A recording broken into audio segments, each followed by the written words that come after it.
ದಾವಣಗೆರೆ ದಕ್ಷಿಣ ವಿಧಾನಸಭಾ ಕ್ಷೇತ್ರ ಅಂದರೆ ಈಗಾಗಲೇ ಈಗ ದಾವಣಗೆರೆ ಅಂತಂದರೆ ಚುನಾವಣೆಗೆ ಸಾಕಷ್ಟು ರಂಗೇ ಇರತಕ್ಕಂಥದ್ದು. ನಮ್ಮ ಜೊತೆ JDS ಪ್ರಮುಖರಿದ್ದಾರೆ, ಅವರು ಮಾತಾಡಿಸ್ತೇನೆ. ಸರ್, ಈಗ NDA ಮೈತ್ರಿಕೂಟ ಸರ್, ಅಂದರೆ BJP ಜೊತೆ ಈಗಾಗಲೇ ಒಂದು ದಾವಣಗೆರೆ ದಕ್ಷಿಣ ವಿಧಾನಸಭಾ JDS ಜೊತೆ ಸಾಕಷ್ಟು ಒಂದು ಹೇಗೆ ನಡೀತಾ ಇರ್ತದೆ ಎಲೆಕ್ಷನ್ ಪ್ರಾಸೆಸ್? ಇವತ್ತಿನ ನಾಮಪತ್ರ ಸಲ್ಲಿಕೆಯ ಮೆರವಣಿಗೆನ ನೀವು ನೋಡಿದ್ದೀರಿ. ಒಂದು ಕಡೆ ತಂದ ಜನ, ಒಂದು ಕಡೆ ಬಂದ ಜನ. ಹಾಗಾಗಿ ಸ್ವಯಂ ಪ್ರೇರಿತರಾಗಿ ಒಂದು ಬದಲಾವಣೆಯನ್ನು ಬಯಸುವಂಥ ಕಾಲ ಬಂದಿದೆ. ಬದಲಾವಣೆ ಪರ್ವ ಇವತ್ತು ನಾವು ನೋಡ್ತಾ ಇದ್ದೀವಿ.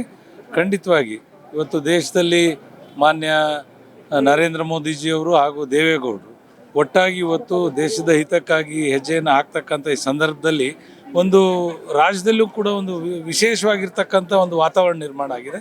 ನಮ್ಮ ನಾಯಕರು, ರಾಷ್ಟ್ರೀಯ ಮಂತ್ರಿಗಳು ಮಾನ್ಯ ಕುಮಾರಣ್ಣವರು ಅವರು ಕೂಡ ಈಗಾಗಲೇ ಸಂದೇಶ ಕೊಟ್ಟಿದ್ದಾರೆ.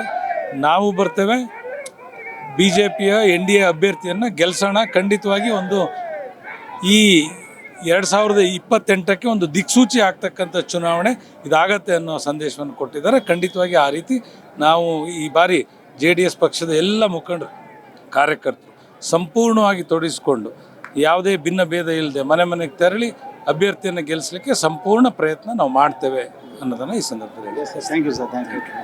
Thank you. ನಮಸ್ಕಾರ. ನೀವು ಸಣ್ಣ ಆಗ್ಬೇಕಲ್ವಾ? ಅದು ಒಂದು ಉತ್ತಮ ಆಹಾರದಿಂದ ಸಣ್ಣ ಆಗ್ಬೇಕಲ್ವಾ? ಪ್ರತಿದಿನ ನಮ್ಮ ಜೀನಿ ಸ್ಲಿಮ್ನ ಯೂಸ್ ಮಾಡಿ ಯಾವುದೇ ಸೈಡ್ ಎಫೆಕ್ಟ್ ಇಲ್ದಂಗೆ ನೀವು ಸಣ್ಣ ಆಗ್ತೀರಾ.